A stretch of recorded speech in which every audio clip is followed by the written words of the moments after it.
So students, we are going to start with chapter 11, that is the human eye and the colorful world. Unfortunately, the human eye portion has been removed from your syllabus for this year, and so we will directly jump into the topic which is contained in our syllabus. That is this: refraction through a glass prism.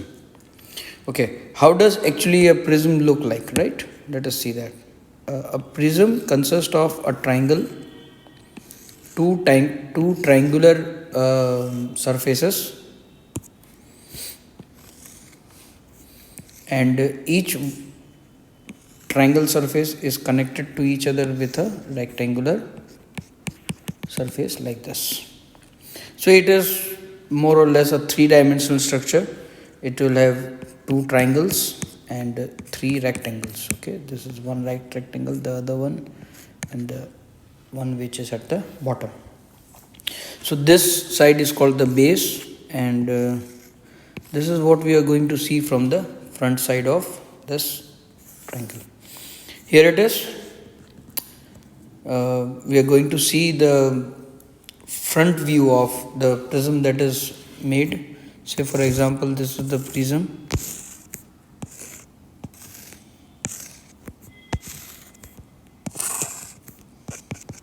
Okay, and I have made light incident on this rectangular surface. Okay, so here you can see it.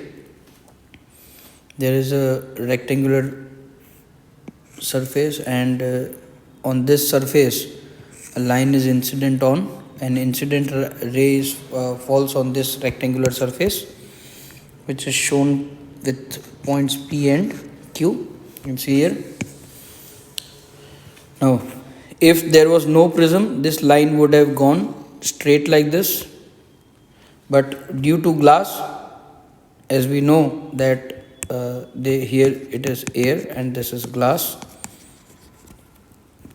so this is a rarer medium and this is a denser medium. Okay, so as we know that from laws of refraction, if light ray comes from rarer to denser medium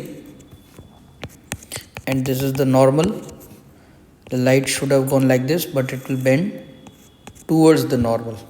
So the light was supposed to go like this, but it is bending towards the normal, and the light ray goes straight like this. Now for another interface we have here, see, okay, there one more normal is drawn. The other interface is AC.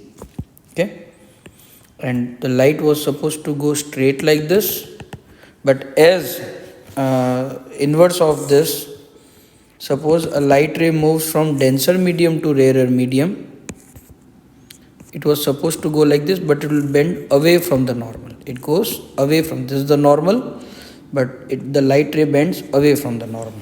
Okay, so the light was supposed to go like this, but it bends away from that. This side is normal and it goes away from the normal. So ultimately the light passes from RS. This is called incident ray, and this is called refracted ray. Okay, so you can see this is how refraction through a glass prism takes place, and only this much you have to remember. You have to construct the diagram, you have to name the points and nothing else to be remembered. It's very simple diagram here. Okay, let us move to our next topic. Once you need to read this paragraph and you will understand everything that is taught to you. Yes, angle of deviation, that I can explain you, angle of D. See, this is the incident ray which is its original path, but ultimately it emerged out in this way. Okay, so this line, the emergent ray produced backside, gives you angle of deviation. Here it is written angle D. more clear way if you want to understand, then let me make you understand it. Okay.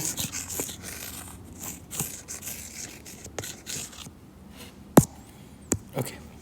See, if you have prism like this and a ray is incident,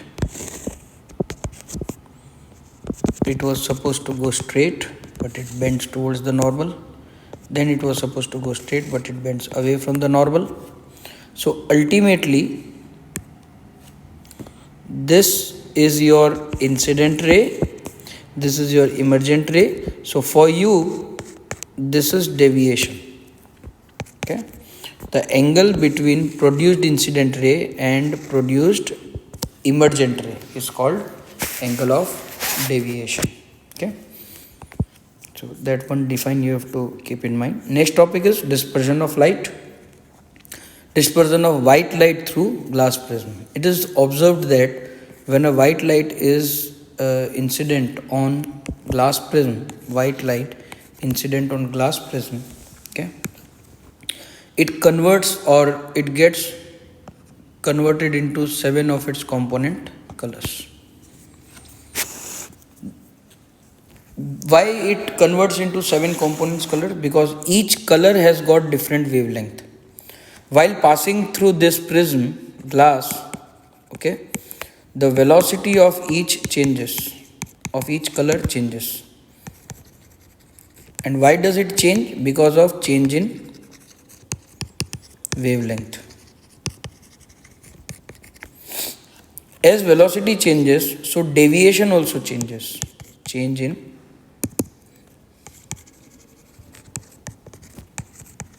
deviation. This, suppose the ray was going like this straight, so this is called deviation. This is called deviation. So the deviation also changes. Now when deviation changes, you can observe different colors into different angles. The group of these 7 colors is called spectrum, and this is spectrum of white light. And the spectrum of white light is also called Vibgyor, Vibgyor, Vibgyor, because of its 7 colors: violet, indigo, blue, green, yellow, orange, red. So there are 7 colors, 7 different colors. Okay. So this is how you can go through it. There are some definitions which you should remember. One is this: the band of the colored components of a beam, of a light beam, is called spectrum. And this one, the splitting of light into its component color, is called dispersion. Okay. Red light is deviated least and blue light is deviated the most, because again of wavelength. They have got different wavelengths, so deviation is also different. Isaac Newton tried to prove that the 7 of these component colors are made up of white light is made up of these 7 colors. So when he wanted to prove it, he did incident white light into a prism. When he got the spectrum, he inverted a prism, okay, and again united those 7 colors, and he found that a white light is found. So it was proved that white light is only made up of these 7 colors, that is Vibgyor, Vibgyor. Okay. Let us keep this topic till here, and we will start with the next topic in another video. Thank you, students.